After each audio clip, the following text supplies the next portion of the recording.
Bismillahirrahmanirrahim. Assalamualaikum warahmatullahi wabarakatuh. Alhamdulillah wa kafa, wassalatu wassalamu ala nabiyil mustafa wa ala alihi wa ashabihi ahli tuqa wal wafa. Amma ba'd, ikhwani wa akhwati rahimani Allah wa yakum, as'adallahu hayatana jami'an. Semoga Allah subhanahu wa ta'ala senantiasa memberikan kebahagiaan kepada kita semua di hari-hari kita yang Allah subhanahu wa ta'ala karuniakan kepada kita semua. Di malam hari ini insyaallah kita akan menyebutkan kisah salah seorang sahabat yang mulia dan mengambil pelajaran dari kisah beliau. Sahabat yang mulia yang akan kita sebutkan tentang kisahnya adalah sahabat Salman Al-Farisi radhiyallahu anhu. Salman Al-Farisi radhiyallahu anhu, ini nama sahabat yang akan kita sebutkan kisahnya dan kita ambil faidah darinya. Sahabatnya siapa namanya? Salman Al-Farisi. Salman Al-Farisi, beliau ini berasal dari Furs, ya, Persia. Persia ini saat ini namanya negeri apa? Iran. Saat ini namanya Iran, ya. Ini Persia. Dan Salman Al-Farisi ini adalah anak dari salah seorang pembesar, ya, di kampungnya. Ayahnya ini adalah seorang pemimpin agama. Dan orang-orang Persia, sebagaimana kita ketahui, agama mereka adalah agama apa? Majusi. Agama Majusi itu menyembah apa? Menyembah api. Nah, agama Majusi ini mereka orang-orang yang menyembah api. Karena mereka beranggapan bahwasanya Tuhan itu ya api. Karena apilah yang memberikan cahaya, ya, dan Tuhan ini memberikan cahaya, ya, menjadi terang dan banyak manfaatnya, ya. Maka yang bisa menjadikan atau memberikan banyak manfaat dialah Tuhan. Dan mereka beranggapan bahwasanya Tuhannya itu adalah api. Ya, ini orang-orang Majusi. Dan ayah Salman Al-Farisi ini adalah seorang pemimpin kaumnya, ya, dan ulama. Bahasa kita dari ulamanya orang-orang Majusi. Dan Salman Al-Farisi adalah salah satu dari anak pembesar ini yang paling dia cintai. Ya, jadi salah satu anak yang paling dia cintai adalah Salman Al-Farisi ini. Di mana Salman Al-Farisi ini tidak boleh capek. Semua kebutuhannya biar bapaknya yang capek, ya, untuk apa? Memenuhinya. Dan Salman ini tidak boleh, ya, kecapean. Dibedakan, ya, dia dengan saudara-saudara yang lainnya. Salman ini termasuk anak yang sangat taat, ya, penurut dan juga taat, sehingga oleh ayahnya Salman Al-Farisi ini diberikan amanah untuk menjaga Tuhannya, yaitu menjaga api agar tidak mati, ya. Kalau apinya sudah mulai kecil maka akan dikasih kayu lagi biar menjadi besar. Ini jangan sampai api ini mati, karena api ini adalah Tuhannya. Bagaimana kalau Tuhannya mati? Ya, masa Tuhan mati? Maka jangan sampai Tuhan itu mati. Bagaimana caranya? Harus ada yang jaga, ya. Maka Salman ini diberikan tugas oleh ayahnya untuk menjaga api ini agar tidak mati, ya. Tentunya agama Majusi agama yang batil, ya, kita semua tahu, karena apa? Yang menciptakan api itu ada, dan hendaknya dia yang berhak untuk kita apa? Sembah. Dan api itu kalau mati, ya, itu butuh untuk dihidupkan lagi. Siapa yang menghidupkan? Siapa yang menghidupkan Nabi itu kalau mati? Manusia. Ya, apinya mati, siapa yang menghidupkan lagi? Ya kita. Ya, berarti api itu butuh kepada kita. Masa Tuhan butuh kepada makhluk? Bukan? Ini sudah nggak masuk akal. Tapi karena memang mereka lebih menggunakan hawa nafsunya daripada akal sehatnya, sehingga mereka menyembah api ini. Suatu hari ayahnya ini punya kesibukan. Ayah Salman Al-Farisi itu punya kesibukan, dan dia meminta kepada Salman untuk pergi ke ladangnya, melihat-lihat ladangnya, menjaga ladangnya, karena di hari itu bapaknya berhalangan, ya, karena ada kesibukan. Fadhahaba Salman ila dhai'ati abih. Ya, maka pergilah Salman ini ke ladang milik ayahnya. Akan tetapi ketika beliau sedang berangkat ke ladangnya, lewatlah Salman ke gereja, ya, tempat ibadahnya orang-orang Nasara. Dan saat itu Nabi SAW belum diutus, ya, Nabi SAW belum diutus saat itu. Naam, sehingga orang-orang mereka beribadah kepada Allah Subhanahu Wa Taala dengan apa yang ada di kaumnya. Naam, Salman ini berangkat ke ladangnya. Di tengah perjalanan dia melewati sebuah tempat ibadah orang-orang Nasara, yang mana saat itu mereka masih beribadah kepada Allah Subhanahu Wa Taala, ya, dengan cara yang masih dibenarkan oleh syariat Nasara saat itu, belum dirubah-rubah. Nah, maka ketika Salman Al-Farisi melewati tempat tersebut, dia melihat di dalamnya orang-orang sedang beribadah, dan cara ibadahnya sangat berbeda dengan cara ibadah orang-orang Majusi. Dan ibadah orang-orang Nasara ini sangat menarik hatinya Salman, sehingga Salman Al-Farisi masuklah ke gereja tersebut, kemudian memperhatikan mereka sedang beribadah.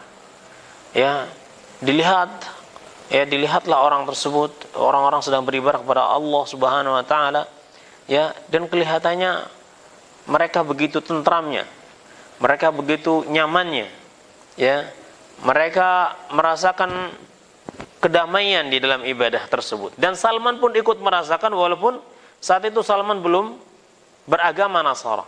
Salman saat itu agamanya agama Majusi, tapi ketika melihat orang-orang beribadah kepada Allah Subhanahu Wa Taala dengan syariat Nabi Isa alaihi salam, maka Salman merasa hatinya tenang. Salman merasa hatinya tenang. Hal itu karena memang apa? Beribadah kepada Allah Subhanahu Wa Taala, ibadah kepada Allah Subhanahu Wa Taala, Allah jadikan syariat ini itu sesuai dengan fitrahnya manusia. Ya, fitrahnya manusia adalah beribadah kepada Allah Subhanahu Wa Taala. Ya, faqim wajhaka lid-din hanifan fitratallahi allati fatara an-nasa 'alaiha. Ya, maka hadapkanlah wajahmu kepada Allah, ya, dengan hanif, ya, dengan lurus, ya, itu beribadah kepada Allah saja, dan itu adalah fitrah yang manusia yang mana manusia itu diciptakan di atasnya. Jadi manusia secara fitrah itu diciptakan suka untuk beribadah kepada Allah Subhanahu Wa Taala. Sehingga ketika Salman melihat orang-orang ini beribadah kepada Allah Subhanahu Wa Taala dengan cara yang berbeda dengan apa dan kaumnya yang mereka lakukan, Salman ini merasa takjub dan merasa tertarik dengan ibadah mereka ini.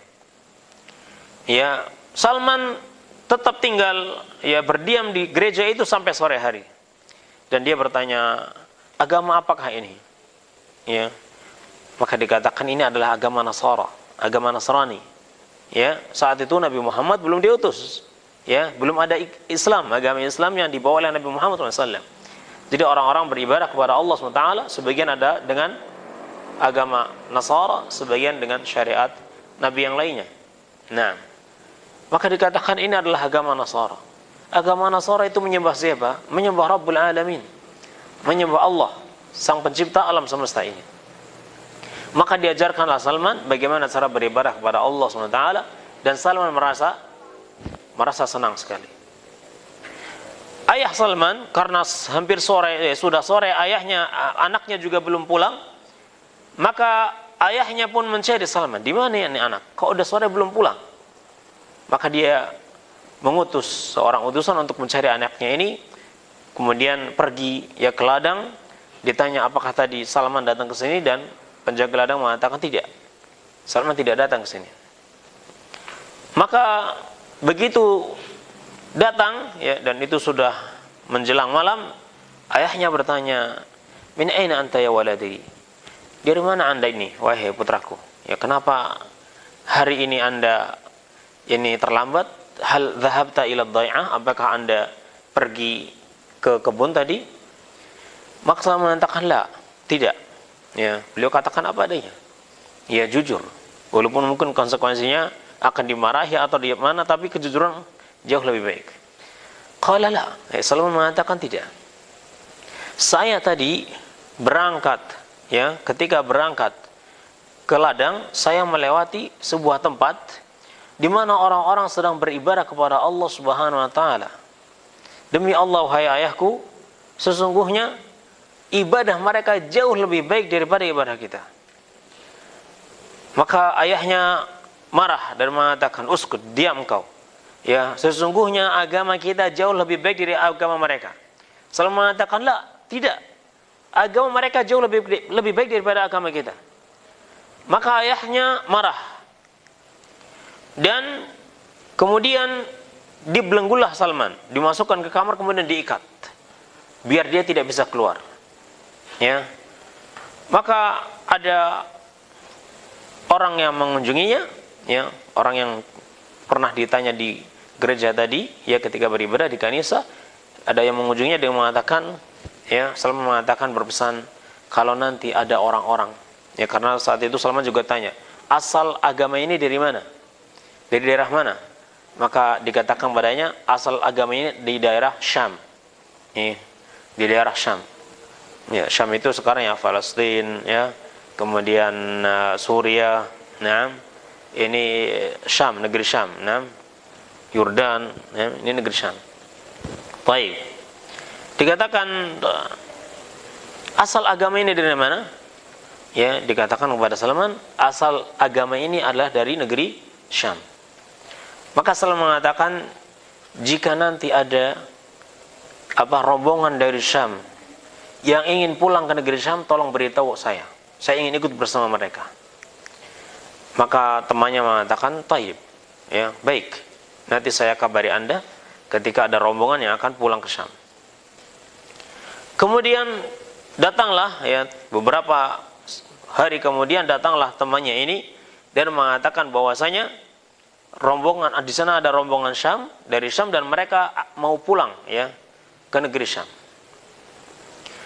Maka Salman pun malam itu membuka ikatan, ya, ikatan yang dia dibelenggu dengannya, dia buka, ya, kemudian dia keluar, ya, dari rumahnya tanpa sepengetahuan orang tuanya dan berangkat ke negeri Syam bersama rombongan tersebut. Di negeri Syam, maka dia ditunjukkan ke seorang yang dianggap saleh, ya, di situ, dan dia beribadah dengannya dan belajar agama Nasara, ya, dengan uskup tadi di kanisa di sana. Maka belajarlah Salman dengan uskup tadi, belajar agama Nasara, dan sekali lagi saat itu Islam Nabi Muhammad belum diutus, ya. Nah, maka Salman pun merasa nyaman, merasa senang karena bisa beribadah kepada Allah Subhanahu wa taala, ya, dengan syariat yang saat itu masih murni, syariat Nasara yang masih murni. Hanya saja dia dapatkan uskuf ini orangnya buruk. Buruk apa? Buruk perangainya, bukan buruk orangnya, buruk perangainya. Nah, tawadhu. Silakan wudu kalau ngantuk. Baik. Bagaimana buruk perangainya? Uskup ini dia suka memerintahkan orang-orang untuk bersedekah. Tapi kemudian sedekahnya dia kumpulkan dan dia simpan untuk diri sendiri. Dia suruh orang-orang untuk bersedekah, kemudian dia kumpulkan sedekah manusia, kemudian sama dia ditaruh di gudangnya, gudang uangnya. Dan Salman mengetahui hal ini. Tapi Salman tidak bisa memberitahu orang-orang karena dia orang asing di situ. Ya. Sementara uskuf ini dikenal oleh manusia sebagai orang yang saleh. Ya, sebagai orang yang saleh. Sehingga takut kalau dia menceritakan nanti dianggap bohong, ya, sedang ingin menjelek-jelekan uskufnya atau mungkin karena keinginan yang lainnya. Yang jelas Salman itu orang asing di situ, sementara uskuf ini adalah orang yang dipercaya oleh kaumnya, sehingga kalau Salman mengatakan sesuatu yang bertentangan dengan apa yang mereka ketahui dari uskuf ini, pasti perkataannya akan ditolak oleh manusia dan bisa jadi dia malah diusir, dan dengan begitu dia tidak bisa belajar agama. Sampai pada akhirnya uskup ini meninggal dunia. Uskup ini meninggal dunia. Ya, dan ketika mau dikuburkan, Salman mengatakan sesungguhnya uskup ini adalah orang buruk, orang yang buruk. Maka orang-orang mengatakan, ya, apa buktinya kalau orang ini buruk? Ya. Salman mengatakan uskup ini sering memerintahkan kalian untuk bersedekah. Tapi kalau kalian sudah bersedekah, dia akan kumpulkan uang tersebut dan dia simpan di gudangnya sendiri. Dia tidak bagikan kepada masyarakat. Karena uskupnya mengatakan bersedekahlah kalian, bersedekahlah kalian, nanti dibagikan kepada orang fakir miskin, tapi ternyata dia tidak bagikan. Dia simpan di gudangnya sendiri. Kalau Anda ingin bukti, saya bisa bawa kalian, Anda semua, kepada gudangnya uskuf. Maka mereka minta diantarkan ke gudangnya uskuf tadi. Maka ketika dibuka ternyata betul apa yang dikatakan Salman. Di dalamnya banyak peti-peti emas, ya, peti-peti yang berisi emas yang disedekahkan oleh kaumnya. Nah, maka orang-orang pun marah kepada uskup tersebut, ya, dan tidak mengurus jenazahnya. Nah, kemudian diangkatlah uskup yang lainnya untuk menggantikan uskup yang sudah mati ini. Uskup ini pemimpin orang Nasara, ya. Nah, ulama yang orang Nasara. Kemudian digantikan oleh uskup yang lain, dan uskup ini adalah orang yang sangat baik dan orang yang sangat taat beribadah kepada Allah Subhanahu wa taala dengan syariatnya Nabi Isa tentunya. Karena Nabi Muhammad saat itu belum diutus. Maka Salman pun sangat senang, ya, mendampingi uskup ini, ya, dan dia belajar banyak tentang agama Nasara, ya, kepada uskup ini, sampai pada akhirnya uskup ini sakit. Dan Salman mengatakan, ya, wahai Tuan, Anda tahu keadaan Anda saat ini, ya, dan saya takut, ya, kalau Anda meninggal dunia, saya takut nanti saya akan bersama siapa. Maka tolong wasiatkan kepada saya, ya, tunjukkan kepada saya orang yang saya bisa belajar dengannya agama ini. Maka sang uskup tadi, dia mengatakan, ya bunai, wahai putraku, wahai anakku, saya tidak lagi mendapatkan ada orang yang masih beribadah kepada Allah dengan cara yang benar saat ini, ya, seperti yang saya ajarkan ini, ya, seperti yang saya amalkan, kecuali seorang laki-laki yang ada di Mosul, ya, di daerah Irak. Nah, pergilah Anda ke sana, kemudian belajarlah agama dengannya. Maka berangkatlah Salman ke tempat yang ditunjukkan oleh uskup tadi. Dari Syam berangkat ke Irak, ya. Dan perjalanan dahulu tidak mudah, ya. Perjalanan dahulu tidak mudah. Apalagi Salman juga orang asing, ya, tidak memiliki harta, ya, karena selama ini dia hanya belajar dan tidak bekerja, ya. Berangkatlah dia ke Mosul dan bertemulah dengan uskup yang disebutkan oleh gurunya tadi. Ternyata uskup ini benar, ya, dia itu orang yang masih beribadah kepada Allah dengan agama Nabi Isa yang masih murni. Karena manusia sudah mulai merubah-rubah agama Nabi Isa, hanya beberapa orang saja yang masih mengamalkan agama Nabi Isa secara murni. Dia bersama uskup tadi belajar sampai pada akhirnya uskup ini pun sakit, dan sakitnya parah.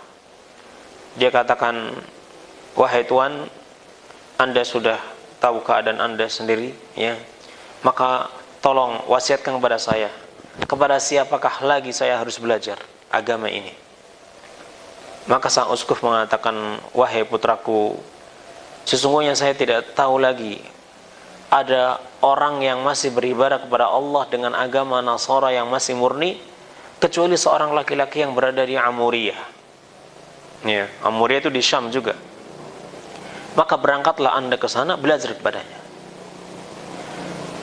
Maka setelah uskuf ini meninggal dunia dan diurus ya kematiannya, prosesi pemakamannya, setelah itu Salman pun berpamitan dan berangkat ke Amuriyah ya di negeri Syam. Kemudian bertemu dengan uskuf yang disebutkan tadi. Kemudian dia pun mendapatkan sang uskuf ini adalah orang yang sangat taat kepada Allah Subhanahu wa taala, orang yang sangat bertakwa kepada Allah Subhanahu wa taala dan masih menjaga agama Nasara yang masih murni, yang belum dirubah-rubah, yang belum mengatakan Allah itu tiga, ya Allah Tuhan Bapa, Tuhan Ibu, Tuhan Anak. Ini uskuf ini masih murni, mengatakan Allah adalah Rabbul Alamin, ya satu-satunya Tuhan yang berhak diibadahi. Sampai pada akhirnya uskuf ini juga sakit dan sakitnya parah. Salman pun mengatakan, wahai Bapak, ya wahai Tuan, ya kalau nanti Anda meninggal dunia, maka kepada siapakah Anda wasiatkan saya untuk belajar? Maka sang uskup mengatakan, wahai putraku, saya tidak mendapatkan lagi ada di muka bumi ini orang yang beribadah kepada Allah SWT dengan agama Nasrani yang masih murni. Semuanya sudah berubah. Ya, saya nggak tahu lagi masih ada nggak. Yang jelas saya nggak tahu, kata uskufnya tadi. Hanya saja tahun ini atau sebentar lagi, seperti yang ada di kitab yang diketahui oleh uskuf, bahwasanya sebentar lagi akan diutus seorang nabi. Ya, akan diutus seorang nabi dan dia akan hijrah, akan berpindah ke tempat ya yang berbatu, yang banyak batunya dan juga banyak pohon kormanya. Kalau Anda sanggup untuk bertemu dengannya, maka carilah dia. Ya, nabi ini di mana? Di tanah Arab. Ya, di tanah Arab, dan dia nanti akan hijrah ke tempat yang banyak batu-batu hitamnya dan juga banyak pohon kormanya. Dan tempat ini adalah Madinah Al-Munawwarah. Ya, Madinah, kota Nabi SAW. Kalau engkau mampu untuk bertemu dengannya, temuilah dia. Ya, maka Salman mengatakan, tolong jelaskan kepada saya ciri-ciri orang ini seperti apa. Sang rahib, sang uskuf ini sebagaimana yang dia pelajari dari kitab-kitabnya, dia mengatakan ada 3 tanda bahwa dia itu seorang nabi nantinya. Ya, kalau engkau mendapatkan ketiga tanda ini, maka berarti dia nabi, belajarlah kepadanya. Taib, apa tandanya? Yang pertama, dia tidak memakan sedekah. Dia tidak mau makan sedekah. Yang kedua tandanya, dia itu mau makan hadiah. Kalau hadiah mau dia makan, tapi kalau sedekah enggak dia makan. Kemudian yang ketiga, dia ini di antara 2 pundaknya di belakang ini ada tanda kenabian. Ada tanda kenabian. Ya, ada bulat tanda kenabian. Kalau ketiga tanda ini ada pada orang tersebut, maka itulah nabi terakhir yang diutus. Maka kemudian syekhnya ini, ya gurunya ini meninggal dunia, dan Salman untuk beberapa waktu ya itu tetap tinggal di Amuriyah dan dia bekerja sehingga dia punya harta. Ya, dia punya sapi, dia punya kambing, ya. Nah, sambil menunggu kesempatan untuk bisa pergi ke tempat yang disebutkan oleh gurunya ini, dan tempat itulah di Madinah. Ketika datang para pedagang Arab, ya, dia mendengar ya para pedagang Arab sedang datang. Ya, karena mereka itu biasa berdagang ke negeri Syam sama negeri Yaman, ya. Li'ila fi Quraisy ila fihim rihlatash syita'i was-saif. Ya, mereka biasa berdagang ke negeri Syam pada musim dingin, ke negeri Yaman pada musim panas. Ya. Nah, maka ketika mendengar ada rombongan dari negeri Arab, maka Salman mengatakan ya kepada rombongan tadi, ya, tolong bawa saya ke negeri kalian. Ya, mereka mengatakan kami enggak mau. Padahal cuma ikut jalan saja, enggak harus numpang kendaraan, ikut berjalan aja biar ada teman, ya, biar enggak sendirian. Apalagi beliau itu enggak tahu negeri Arab itu arahnya di daerah mana, karena dia itu dari negeri Persia, ya, dari negeri Iran. Dia enggak tahu Arab itu di sebelah mananya. Nah, maka Salman mengatakan, tolong bawa saya bersama kalian, ya, ke negeri kalian dan saya akan bayar kalian. Bayar dengan apa? Ini dengan sapi-sapi yang saya punya dan dengan kambing-kambing yang saya punya. Maka mereka akhirnya setuju. Baik, ya. Nah, maka berangkatlah Salman dengan rombongan tersebut, ya, dari kabilah Kalb, ya. Nah, dari kabilah Kalb kemudian dia berangkat bersama mereka dengan imbalan apa? Sapi dan harta yang dia miliki. Ketika Salman sudah hampir sampai ke Madinah, dia sudah mulai melihat pohon-pohon kurma sudah banyak.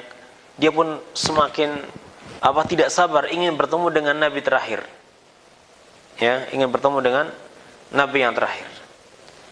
Tapi ketika mereka sudah sampai di lembah, ya, Wadil Qura namanya, tiba-tiba mereka merampas harta Salman, kemudian mengikat Salman dan menjualnya kepada orang Yahudi sebagai budak. Ya, budak, ini budak saya mau jual. Maka Salman mengatakan, saya bukan budak, saya orang bebas. Maka dikatakan, diam kamu, budak. Ya. Nah, dan orang-orang Yahudi, orang-orang Arab, ya, yakni menganggapnya dia sebagai budak. Akhirnya Salman dijual sebagai budak. Ya, padahal dia orang merdeka, tapi tidak ada buktinya. Ya, kecuali mereka sendiri. Cuma mereka saat ini malah berbohong dengan mengatakan Salman ini budak. Ya, kalau melawan ya bisa mati. Akhirnya Salman rela. Ya, dibelilah dia oleh seorang Yahudi, ya. Kemudian dipekerjakan di kebun Yahudi tadi. Dan majikannya ini orang yang kasar. Yang Yahudi ini orang yang kasar, keras. Kemudian juga membebani Salman dengan beban yang sangat berat. Sehingga Salman sibuk, ya, tiap harinya sibuk untuk apa? Untuk bekerja untuk tuannya ini. Karena dia sekarang jadi budaknya tuan ini. Naam, sampai kabar bahwasanya Nabi sudah diutus tidak terdengar oleh Salman. Ya. Nah, Nabi SAW diutus, diangkat menjadi Rasul oleh Allah SWT, dan beliau sempat tinggal 13 tahun di kota Makkah. Nah, dan Salman tidak dengar kalau Nabi Muhammad itu sudah diutus. Dia nggak tahu karena dia hanya bekerja di kebun saja, tidak pernah berhubungan dengan manusia luar. Ya, dan dia disibukkan oleh tuannya dengan pekerjaan yang sangat melelahkan.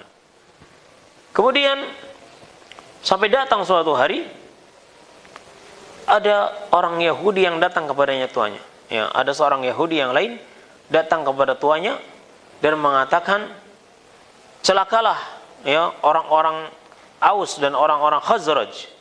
Saat ini mereka berkumpul, ya, untuk menyambut seorang laki-laki dari Makkah yang dia mengaku sebagai nabi. Saat itu Salman sedang berada di atas pohon kurma, ya, berada di atas pohon kurma yang mana tuannya sedang duduk di bawahnya. Maka begitu dia mendengar bahwasanya telah diutus seorang nabi, dia spontan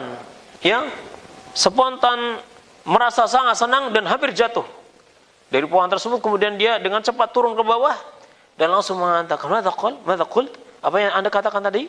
Nabi udah diutus? Ya.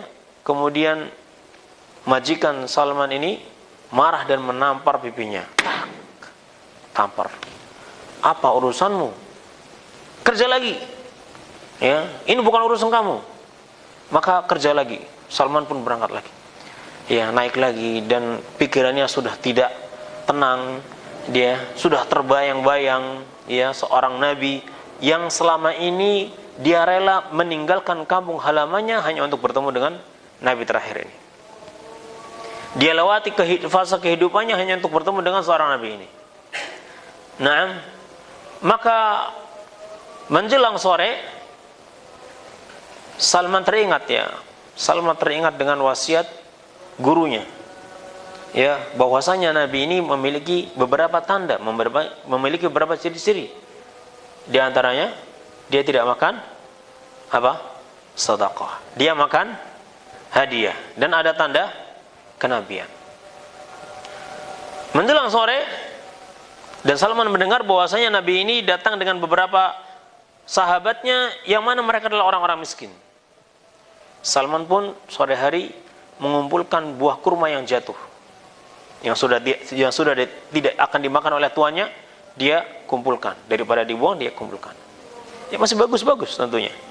Ya, seperti kalian mengumpulkan buah kelengkeng yang pada jatuh. Nah, ya, ma'arij. Nah, dikumpulkan buah kurma ini, kemudian dia pun datang kepada Nabi. Dan dia akan menguji Nabi ini, ingin mengetahui tanda-tanda apakah ada pada orang ini. Karena dahulu ketika Salman mengenal agama Nasara, pertama kali yang dia kenal ada seorang uskuf yang dia memerintahkan untuk berbuat baik, tapi ternyata dia makan sedekah, ya. Dan Salman takut jangan-jangan orang ini juga sama dengan uskuf yang pernah dia kenal sebelumnya. Maka Salman pun membawa ke rumah tadi dan mengatakan, "Wahai Tuan, saya mendengar Anda baru datang dari tempat jauh dan Anda datang dengan beberapa teman-teman Anda. Ini saya ada sedikit kurma. Ya, sedekah." Dikatakan sedekah buat Anda. Bin Salman melihat apa yang dilakukan oleh orang ini. Maka orang tersebut, yakni Nabi Muhammad, mengatakan kepada para sahabatnya, "Kulu, makanlah oleh kalian." Maka semua sahabat yang mengambil, Salman lihat apa yang dilakukan. Apakah orang ini juga menjulurkan tangannya untuk mengambil atau tidak? Dilihat-lihat ternyata tidak mengambil.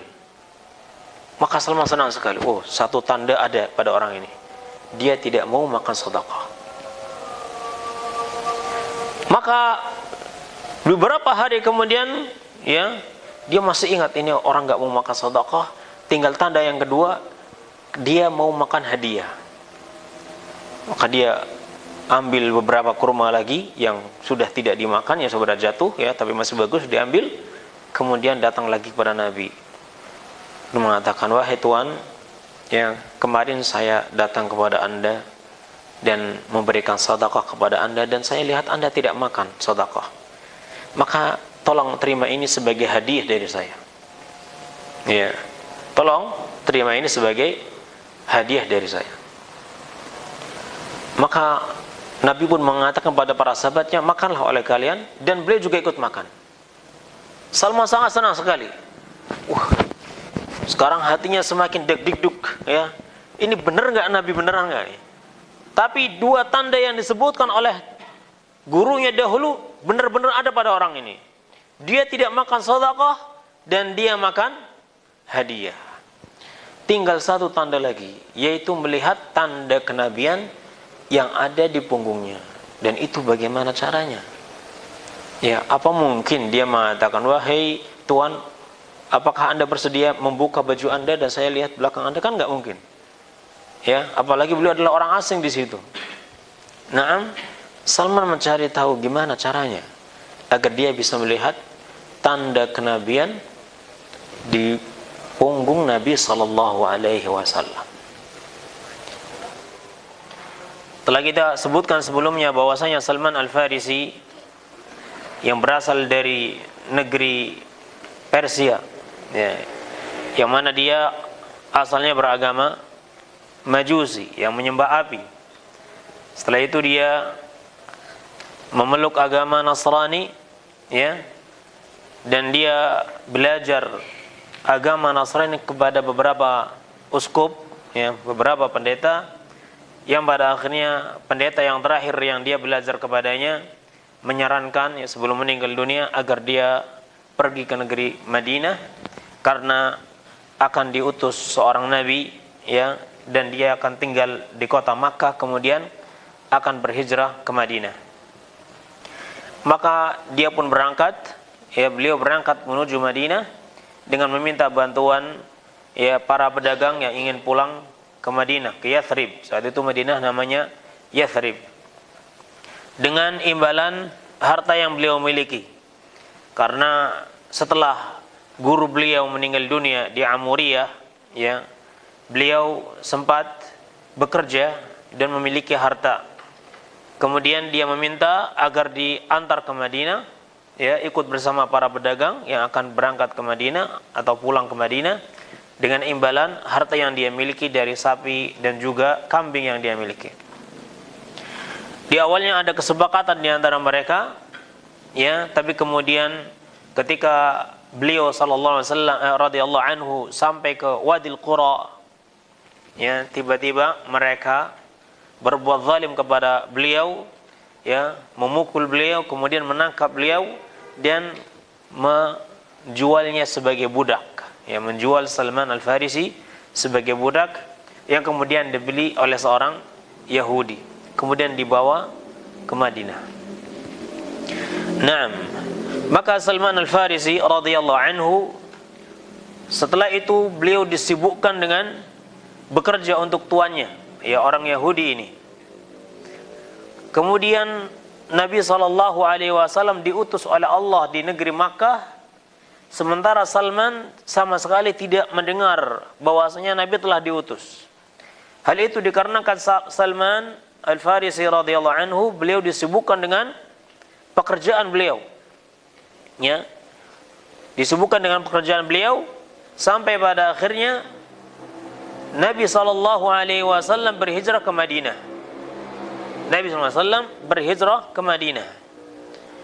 Dan saat itu Salman Al-Farisi radhiyallahu anhu sedang bekerja di kebun tuanya.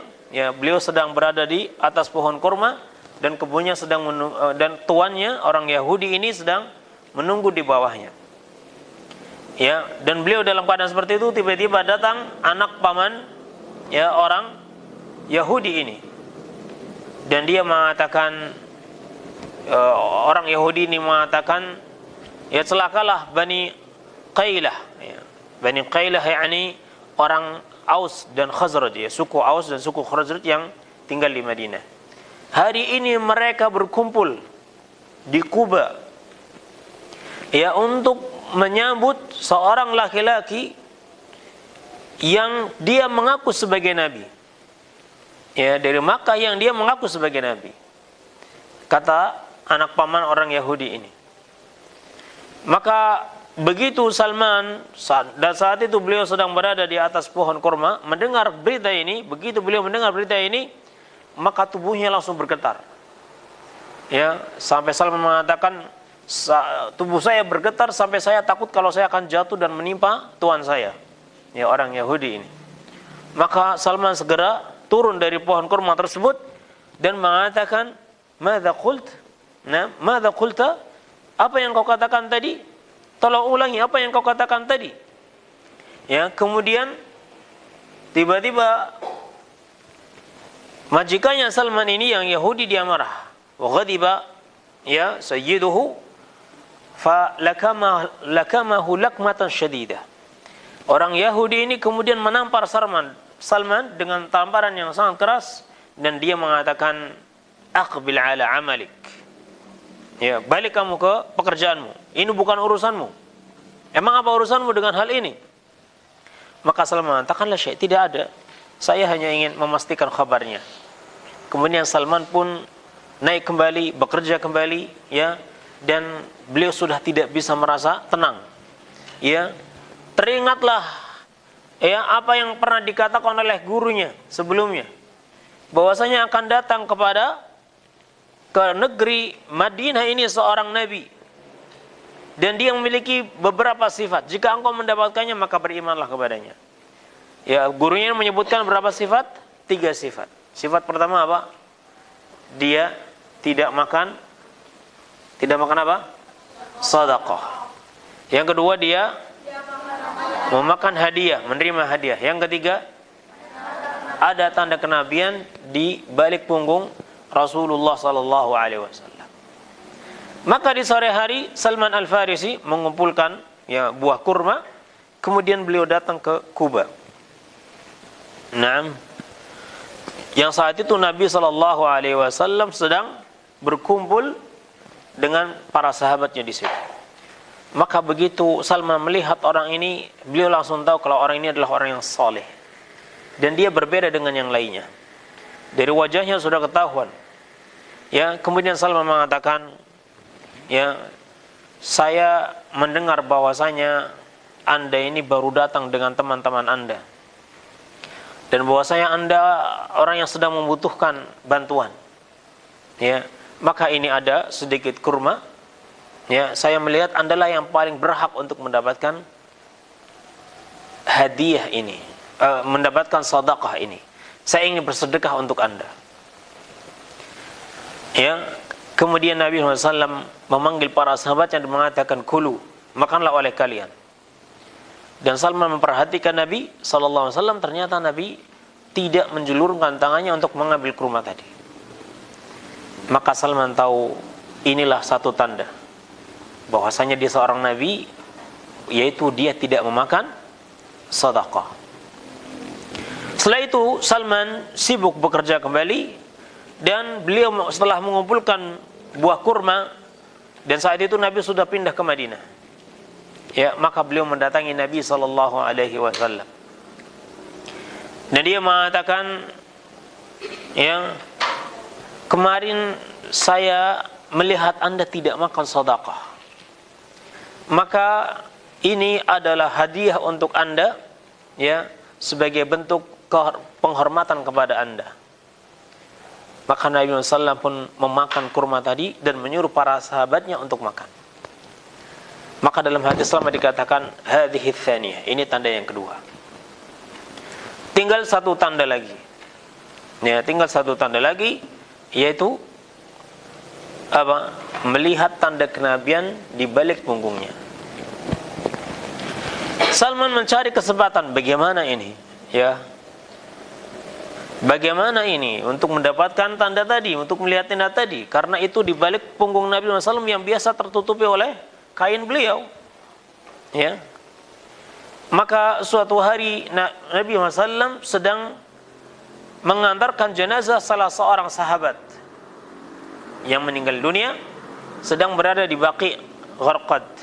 Ya. Kemudian Salman pun mengikutinya, mengikuti Nabi SAW. Dan ketika Nabi SAW sedang duduk dan para sahabatnya sedang menggali, ya, maka Salman pun melihat-lihat, mencuri-curi pandang. Ya, beliau pindah ke posisinya ke belakang Nabi SAW, kemudian melihat-lihat. Ya. Dan pada akhirnya Nabi SAW mengetahui ini orang di belakang saya, ya, kok aneh ya, dari tadi kayak ada sesuatu yang dia cari. Maka Nabi pun tahu kalau ini orang ini sedang mencari tanda kenabian. Kemudian Nabi SAW menjatuhkan ridanya, ya, menjatuhkan kainnya yang menutupi sampai kelihatan tanda kenabian. Maka Salman langsung, ya, bertekuk lutut di hadapan Nabi SAW, ya, langsung mendekap Nabi SAW dan menangis.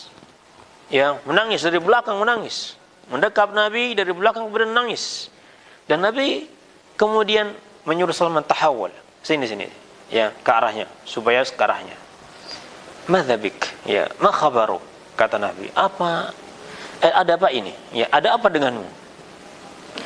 Maka Salman pun mengisahkan kisah beliau yang panjang tadi, dimulai dari perjalanan beliau mengenal agama Nasrani, kemudian belajar sampai pada akhirnya beliau disuruh ke Madinah, ya, untuk bertemu dengan Nabi yang terakhir, dan dia memiliki 3 tanda, dan semuanya sudah beliau dapatkan pada diri Rasulullah sallallahu alaihi wasallam, dan beliau bersyahadat asyhadu an la ilaha illallah wa asyhadu annaka Rasulullah sallallahu alaihi wasallam. Maka Nabi SAW sangat takjub dengan kisahnya Salman ini, kisah perjalanan beliau untuk mencari hidayah.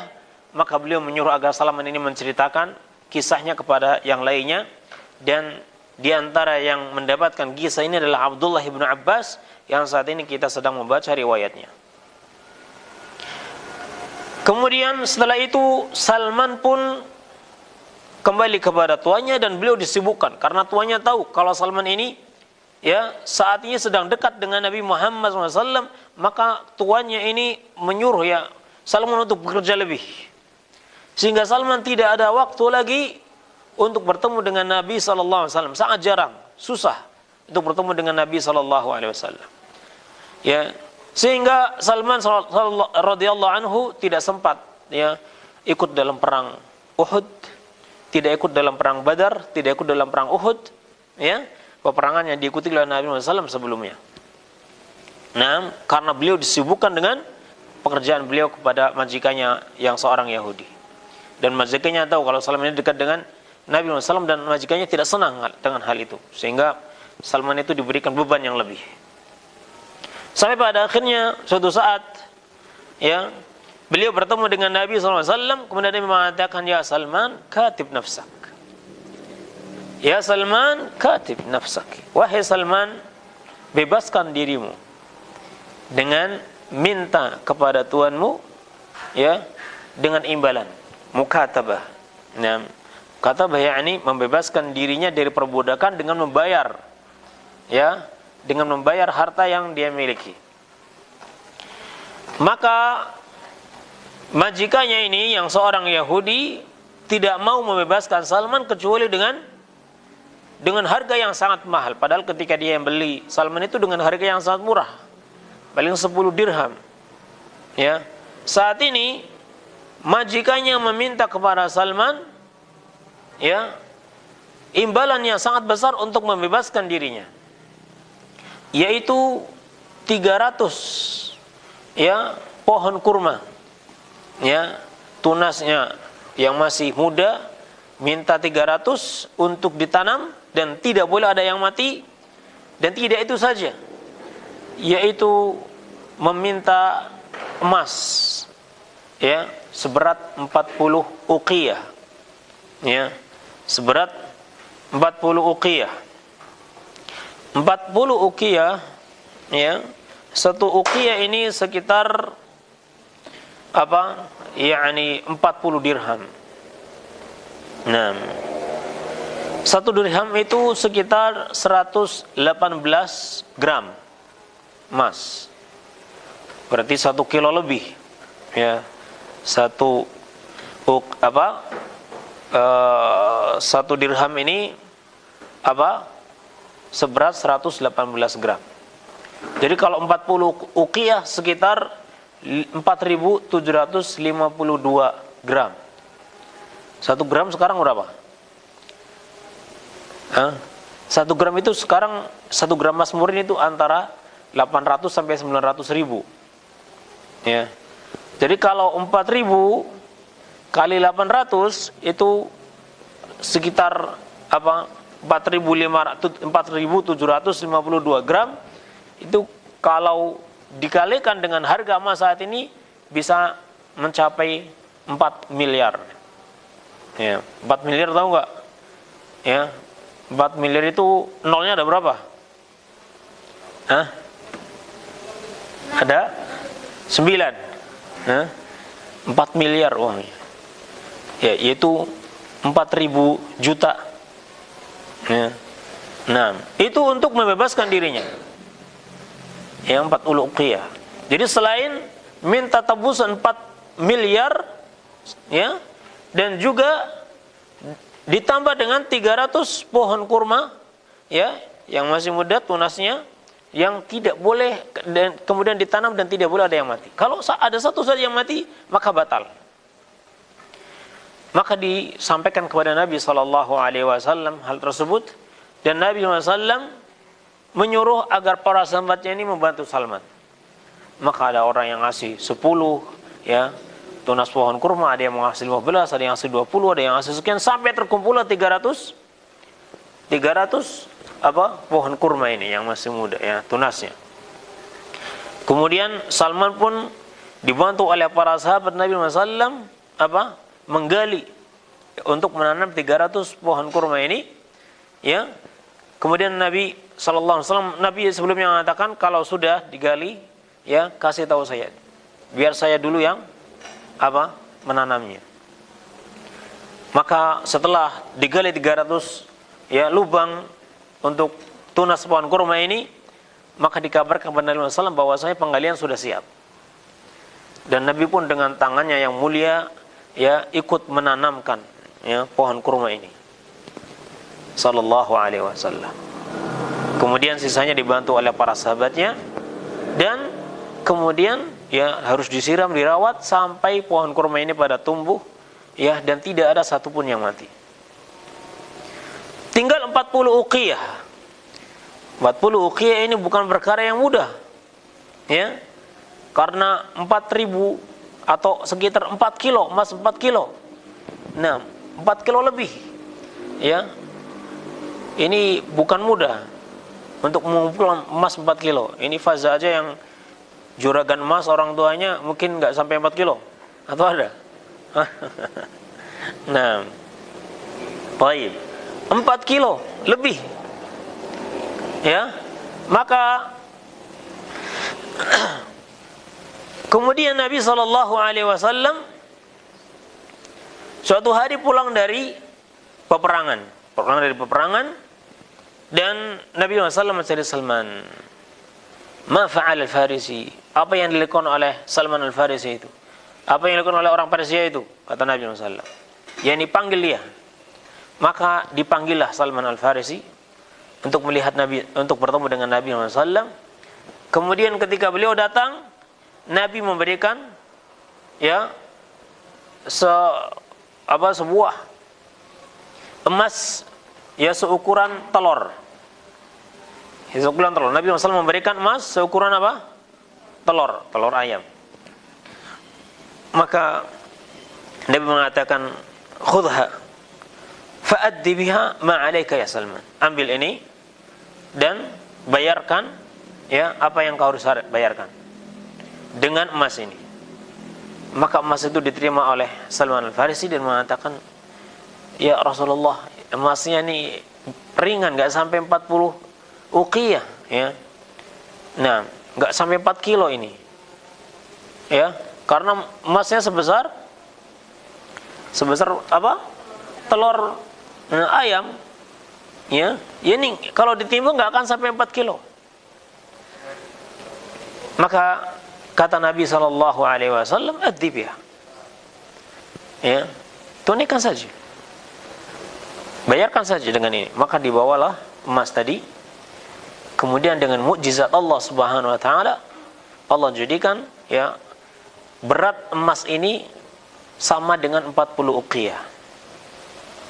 Yang mana pada asalnya tadinya Salman agak ragu, ya ini apa bisa 40 uqiyah ya, karena ukurannya kecil segini. Tapi setelah ditimbang, ya Allah SWT jadikan beratnya sampai 40 uqiyah.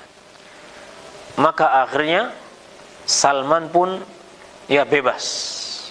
Dan itu disambut juga sukacita oleh para sahabat Nabi SAW. Maka kemudian Salman pun ikut bersama Nabi SAW. Kemanapun beliau berada, maka Salman ikut dengan Nabi SAW. Dan Salman termasuk orang yang ikut dalam perang Khandaq, ya, perang Parit, ya, perang Khandaq ini, atau perang Ahzab juga disebut. Yang mana peperangan ini terjadi setelah perang Uhud. Setelah perang apa? Perang Uhud. Di mana di dalam perang Khandaq ini atau perang Ahzab ini, orang-orang kafir ingin menghabisi kaum muslimin yang mereka tersisa dalam perang Uhud. Karena kita ketahui bahwasanya dalam perang Uhud kaum muslimin kalah. Ya, banyak kaum muslimin yang meninggal dunia. Perang Uhud ini merupakan balas dendam orang-orang kufar atas kekalahan mereka dalam perang apa? Dalam perang Badar. Orang-orang kufar yang jumlahnya sekitar 1000 lebih itu berhasil dikalahkan oleh kaum muslimin yang jumlahnya sekitar 314 atau 15 orang saja. Ya, bisa dikalahkan. Maka orang-orang kufar ingin balas dendam.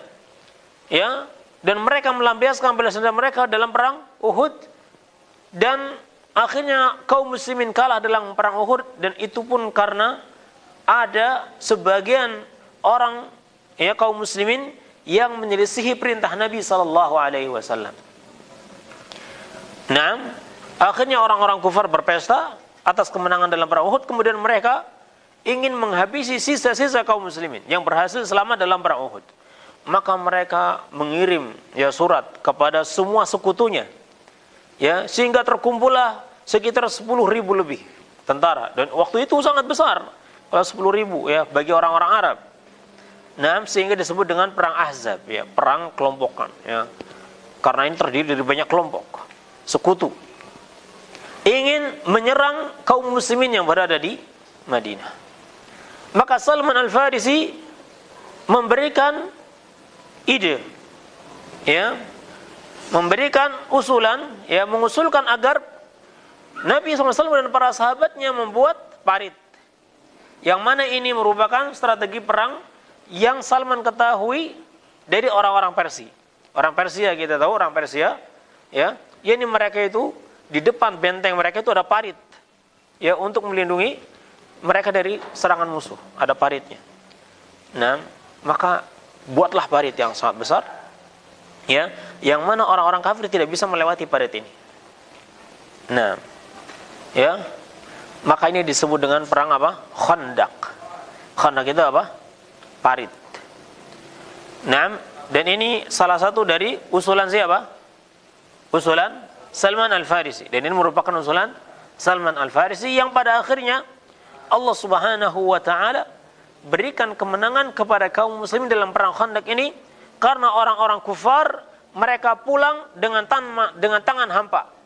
Mereka tidak berhasil menyerang kaum muslimin, dan ada beberapa dari mereka yang meninggal dunia karena tanding, ya. Ada di antara mereka orang-orang yang sangat pemberani, ada yang melompati parit ini tapi kemudian mereka berhasil dibunuh oleh kaum muslimin. Ya.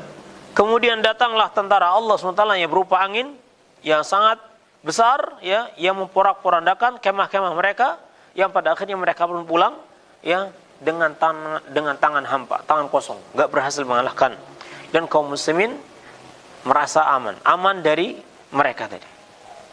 Taib. Dan salah satu sebabnya setelah tentunya ini adalah izin dari Allah Subhanahu wa taala, maka ini juga karena apa? Kemudian karena usulan dari Salman Al-Farisi agar membuat benteng, ya, berupa khandaq, ya, berupa parit yang menghalangi musuh untuk bisa menyeberanginya menuju kaum muslimin. Ikhwani wa akhwati rahimani Allah wa yakum. Nah, kemudian setelah itu Salman Al-Farisi pun ikut bersama Nabi SAW kemanapun Nabi, ya, pergi dan mengikuti semua pertempuran, mengikuti semua peperangan, ya, yang terjadi antara kaum muslimin dengan orang-orang kafir. Dan Salman, ya, adalah orang yang sangat tawadhu. Nah, dan ketawadhuan itu disebutkan bahwasanya Salman Al-Farisi pada zaman Umar bin Khattab radhiyallahu anhu itu diangkat menjadi seorang gubernur di salah satu wilayah di Syam, ya, tapi beliau tetap memakai pakaian yang biasa saja. Sampai pada suatu hari, ya, ada orang yang dia ini pedagang kaya, kemudian dia tidak tahu kalau itu Salman Al-Farisi. Karena pakaiannya yang biasa, dia katakan, "Hei, fulan, sini. Tolong bawakan barang saya." Dia enggak tahu kalau dia itu adalah seorang gubernur. Ya. Maka Salman pun membawakan barang yang tadi.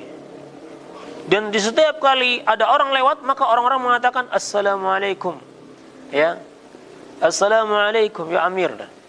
Orang-orang menyebutnya, "Assalamualaikum ya gubernur, assalamualaikum ya tuan, assalamualaikum ya gubernur." Sampai orang ini kaget, bingung. Ya, ini salam ke siapa? Ternyata salam kepada orang yang sedang membawa barangnya. Maka akhirnya dia minta maaf dan dia mengatakan, "Mohon maaf, saya enggak tahu kalau Anda adalah seorang gubernur Salman Al-Farisi." Kata Salman, "Enggak apa-apa, dan saya akan bantu Anda sampai kepada tujuan Anda." Orang ini jadi enggak enak sendiri karena dia sekarang menyuruh seorang gubernur untuk bawakan barangnya. Karena Salman Al-Farisi tidak merubah, ya, penampilannya setelah menjadi seorang gubernur, beliau tetap orang yang tawadhu, orang yang sangat bersahaja, ya, sehingga orang-orang sampai sebagian mereka tidak mengenali bahwa ini adalah seorang gubernur. Naam, Salman Al-Farisi, beliau adalah orang Ajam. Orang Ajam itu bukan orang Arab. Dan beliau juga bukan keluarga Nabi sallallahu alaihi wasallam. Akan tetapi Nabi SAW memberikan sesuatu yang khusus untuk Salman. Dia mengatakan Salmanu minna. Salman ini termasuk dari kami. Salman termasuk dari kami. Ini Ahlul Bait. Ya, ini Salman Al-Farisi. Ini sepenggal kisah dari sahabat yang mulia Salman Al-Farisi radhiyallahu an.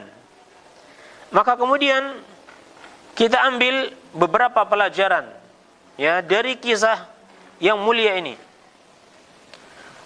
Yang pertama, di antara pelajaran yang bisa kita ambil dari kisah ini, di dalam kisah Salman Al-Farisi terdapat dalil tentang kenabian Nabi Muhammad sallallahu alaihi wasallam. Di mana sifat beliau sallallahu alaihi wasallam itu terdapat di dalam kitab-kitab agama-agama samawi sebelumnya. Sebagaimana gurunya Salman saat itu yang berada di Amuriyah ya, di Syam, salah satu daerah di Syam, ya dia mengatakan ketika dia akan meninggal dunia, ya, saya tidak tahu lagi ada orang yang masih berada di atas agama seperti yang saya amalkan, ya. Hanya saja tahun ini adalah tahun atau sebentar lagi akan muncul atau akan diutus seorang nabi yang dia punya ciri-ciri demikian, demikian, dan demikian. Itu menunjukkan bahwasanya ciri-ciri Nabi SAW ada di dalam kitab-kitab ya samawi sebelumnya. Ya, terdapat dalam kitab-kitab samawi sebelumnya, terdapat dalam Injil dan yang lainnya. Maka di dalam kisah Salman Al-Farisi ini terdapat apa?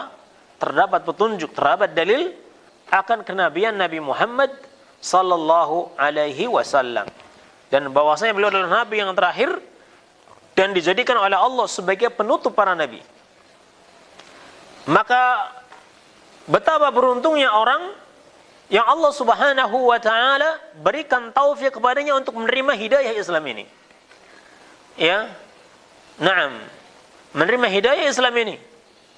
Karena dengan mendapatkan hidayah Islam ini berarti dia punya kesempatan untuk menjadi penghuni surga Allah Subhanahu wa taala yang Allah sediakan bagi hamba-hambanya yang beriman. Ini yang pertama.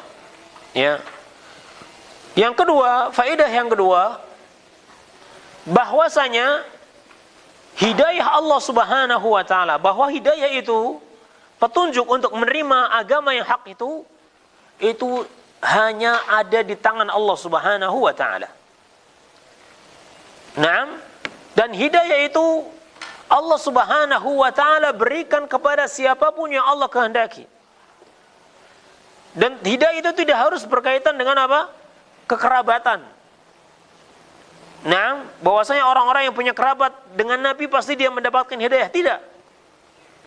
Tapi Allah Subhanahu wa taala berikan hidayah kepada siapapun yang dia kehendaki, dia kehendaki, bahkan walaupun orang tersebut orang yang sangat jauh nasabnya dengan Nabi dan sangat jauh tempatnya dari Nabi sallallahu alaihi wasallam. Salman Al-Farisi berasal dari negeri Persia, negeri Iran. Ya, tapi beliau radhiyallahu anhu itu dibawa oleh Allah Subhanahu wa taala untuk menjemput hidayah. Dan untuk mendapatkan hidayah Allah Subhanahu wa taala harus melalui pengorbanan dan harus ada niat yang ikhlas, yang jujur untuk mendapatkan hidayah Allah Subhanahu wa taala, seperti yang dilakukan oleh Salman Al-Farisi. Beliau sangat menginginkan agama yang hak di sisi Allah Subhanahu wa taala, maka beliau berkorban untuk mendapatkannya. Beliau harus meninggalkan kampung halamannya. Beliau meninggalkan hartanya.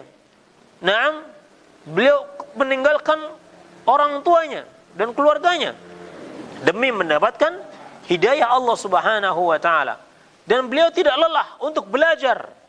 Ya, beliau belajar kepada guru yang pertama, ya belajar kepada guru yang kedua, belajar guru kepada guru yang ketiga, yang kemudian pada akhirnya guru yang ketiga ini menyuruhnya untuk berangkat ke Madinah menjemput hidayah karena akan datang ya seorang nabi yang akan berhijrah ke Madinah. Salman pun rela memberikan semua hartanya demi bertemu dengan Nabi Muhammad sallallahu alaihi wasallam dan beriman kepadanya. Jadi hidayah itu terkadang mahal. Hidayah itu terkadang mahal, butuh biaya. Naam, untuk mendapatkannya. Tapi itu semua murah bagi orang yang betul-betul ikhlas ingin mencari hidayah Allah Subhanahu wa taala. Dia tidak terlalu perhitungan. Dia tidak perhitungan dengan harta karena dia ingin mendapatkan sesuatu yang sangat mahal. Harta baginya tidak ada artinya sama sekali ya dibanding hidayah yang sedang dia cari. Begitulah Salman Al-Farisi melakukan ya terhadap dirinya demi mendapatkan hidayah Allah Subhanahu wa taala. Ya, hidayah itu Allah berikan kepada siapapun yang dia kehendaki walaupun tidak ada hubungan nasab dengan Rasulullah SAW. Walaupun berada di tempat yang jauh. Sementara ada orang-orang yang dia secara nasab sangat dekat dengan Nabi SAW. Dan secara tempat juga sangat dekat dengan Nabi SAW. Tapi dia diharamkan oleh Allah untuk mendapatkan hidayah. Abu Talib, paman Nabi SAW. Bagaimana dia tidak dekat dengan Nabi SAW? Beliaulah orang yang mengasuh Nabi SAW setelah ditinggal mati oleh kakeknya. Tapi bagaimana keadaan akhir Abu Talib? Meninggal dunia di atas agama nenek moyangnya. Dan tidak mau beriman kepada Nabi Muhammad SAW. Bagaimana tidak sayangnya Abu Talib kepada anak saudaranya ini. Ya, kepada keponakan ini. Muhammad SAW. Terlebih lagi dia mendapatkan pada diri Nabi SAW sifat yang sangat agung. Semakin dia cinta kepada Nabi Muhammad SAW dan bahkan melebihkan Nabi Muhammad SAW dibanding anak-anaknya yang lain. Tapi semua itu ternyata tidak bermanfaat ya ketika Allah Subhanahu wa taala tidak memberikan hidayah kepadanya. Maka betapa beruntungnya orang yang Allah Subhanahu wa taala pilih untuknya ya, pilih dia untuk menjadi orang-orang yang mendapatkan hidayah Allah Subhanahu wa taala. Maka antum sekalian, kita semua hendaknya merasakan nikmat yang sangat agung ini yang Allah berikan kepada kita saat ini. Tidak hanya kita dijadikan sebagai orang Islam.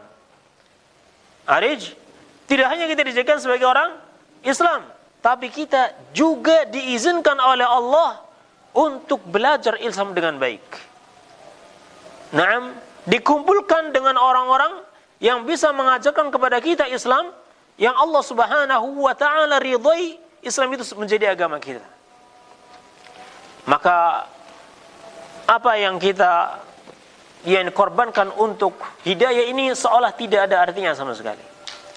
Ya, ini begitu murah. Ya, begitu murah kalau hidayah itu harus kita bayar hanya dengan bayaran dunia ini. Ya, Salman berani untuk membayar supaya mendapatkan hidayah berapa? 4 miliar lebih untuk mendapatkan hidayah Allah Subhanahu wa taala, dan beliau tidak merasa berat.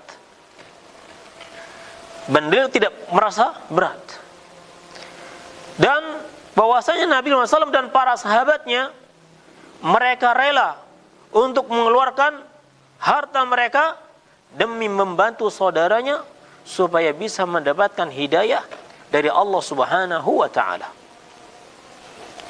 Maka hendaknya kita semua ikhwani wa akhwati rahimani Allah wa yakum ya tidak merasa berat ya ketika harus mengeluarkan sebagian harta kita agar kita bisa mendapatkan kesempurnaan hidayah. Naam, walhamdulillah kita sudah menjadi orang-orang muslim. Kita dilahirkan oleh Allah SWT ke dunia ini, kita dalam keadaan muslim. Itu nikmat yang besar dari Allah SWT. Ya, kita dilahirkan ya dikeluarkan ke dunia ini dari rahimnya orang-orang yang beriman, ibunda-ibunda yang beriman.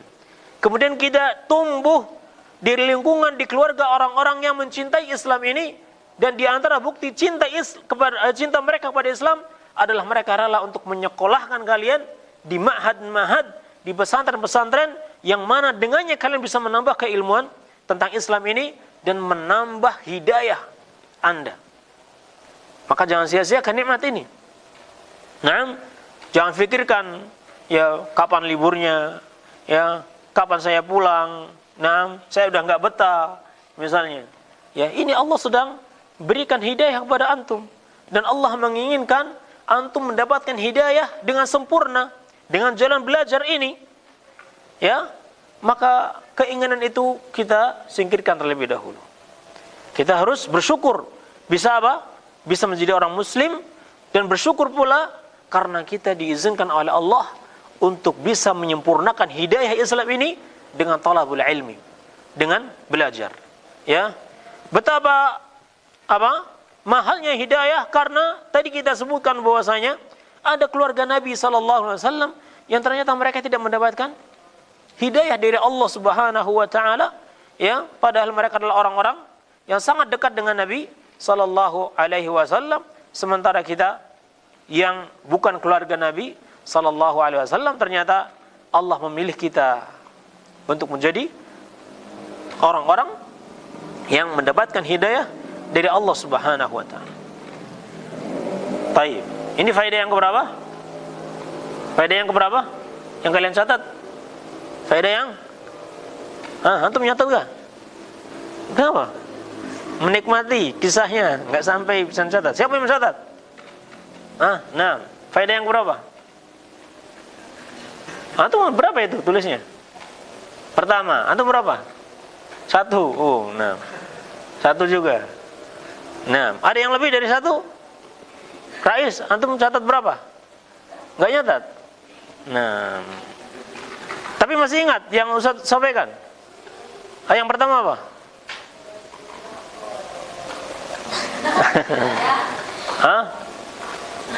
Yang pertama apa? Di dalam kisah Salman Al-Farisi ada apa? Ada pohon kurma. Antum makanan aja yang dipikirin. Sing keluarnya kurma. Baik. Ya. Yang pertama apa? Terdapat dalil tentang kebenaran kenabian Nabi Muhammad SAW, karena kenabiannya ada di dalam kitab-kitab samawiyah sebelumnya. Ya. Yang kedua, bahwasanya hidayah itu adalah pemberian Allah Subhanahu wa taala.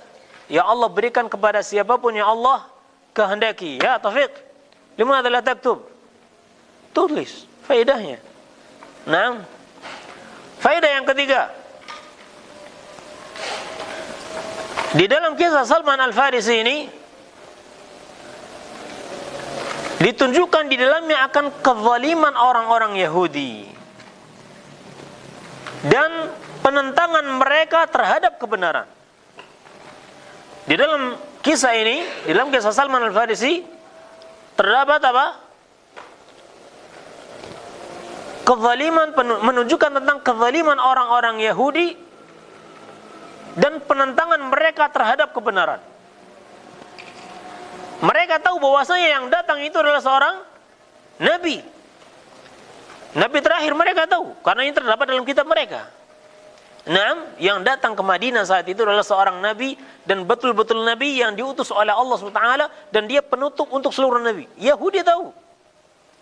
Tapi kemudian dia menentang dan tidak mau beriman kepada Nabi Muhammad SAW, dan benci kepada orang-orang yang beriman kepada Nabi Muhammad SAW, dan mereka melakukan makar demi menghalang-halangi manusia untuk beriman kepada Nabi Muhammad SAW. Naam, ya, ini sifat asli orang Yahudi, watak orang Yahudi begitu. Mereka ini suka menentang kebenaran, padahal kebenaran ada di mata mereka. Ya, ini mereka ini tahu Nabi Muhammad ini adalah seorang nabi, seorang rasul. Nah, mereka mengenali Nabi Muhammad sebagai seorang rasul seperti mereka mengenali bahwa ini adalah anak saya. Dia punya anak. Orang Yahudi ini punya anak, tinggal bersamanya. Dia katakan ini anak saya. Ya, dan saya enggak ragu kalau ini anak saya. Begitu juga mereka tidak ragu kepada Nabi Muhammad bahwasanya beliau seorang rasul. Ya. Ya'rifunahu kama ya'rifuna abna'ahum. Mereka mengenali kalau ini adalah seorang rasul seperti mereka mengenali anak mereka sendiri. Ya, ini nggak ada keraguan sedikit pun kalau ini adalah seorang Rasul. Tapi walaupun demikian, mereka enggan untuk beriman kepada Nabi Muhammad SAW. Ini wataknya orang Yahudi. Maka kalau ada orang yang mengetahui kebenaran, kemudian dia menolaknya, padahal dia tahu ini sangat adalah kebenaran, tapi kemudian dia menolaknya, berarti ada pada dirinya sifat orang Yahudi. Wal'iyadzubillah. Naam, a'adhanallahu wa yakum min fi'lil yahud ya wa sifatihim. Semoga Allah melindungi kita semua dari perbuatan orang Yahudi dan sifat-sifat mereka. Naam. Kemudian faedah yang keempat adalah hendaknya seorang muslim berusaha untuk membantu saudaranya. Ya, membantu saudaranya ya untuk mendapatkan kemaslahatan. Hendaknya seorang muslim berusaha untuk membantu saudaranya untuk mendapatkan kemaslahatan baginya. Ya, seperti membebaskan dia dari perbudakan. Ya, membantu saudaranya untuk bisa menambah hidayah. Ya, menyempurnakan hidayah yang telah Allah berikan kepadanya. Nah, kita berusaha untuk itu. Ada orang yang ingin menuntut ilmu, ya, supaya dia semakin faham dengan ilmu Allah, maka kita bantu. Ya, kita bantu. Bantu dengan apa yang kita minta, apa yang kita punya. Nah, Anda punya harta yang lebih, maka bantulah mereka. Nah, agar mereka bisa menyempurnakan hidayah Allah SWT pada diri mereka, dan insya Allah Allah akan balas untuk Anda juga yang sama dengan apa yang Anda berikan ini. Taib, hendaknya faedah yang keempat apa? Hendaknya seorang muslim berusaha untuk membantu saudaranya untuk mendapatkan hidayah, ya, dan untuk menyempurnakannya juga. Dan yang terakhir, hadis ini atau dalil ini juga menunjukkan tentang keagungan keberkahan Nabi SAW. Ya, keagungan keberkahan Nabi SAW. Bagaimana yang tadi emas yang hanya sebesar telur ayam itu beratnya bisa sampai 40 uqiyah, yakni 4 kilo lebih. Ya, 4 kilo ya lebih. Ya, 4,7 kilogram. Ya, ini menunjukkan tentang keberkahan Nabi Muhammad sallallahu alaihi wasallam. Baik, ini saja yang bisa kita bahas pada kesempatan kali ini. Ya, semoga kita bisa mendapatkan ya faedah dari kisahnya Salman Al-Farisi radhiyallahu anhu, dan kita benar-benar berusaha mensyukuri nikmat yang telah Allah berikan kepada kita semua berupa nikmat hidayah kepada Islam dan nikmat untuk bisa menyempurnakan hidayah Islam ini pada diri kita dengan menuntut ilmu.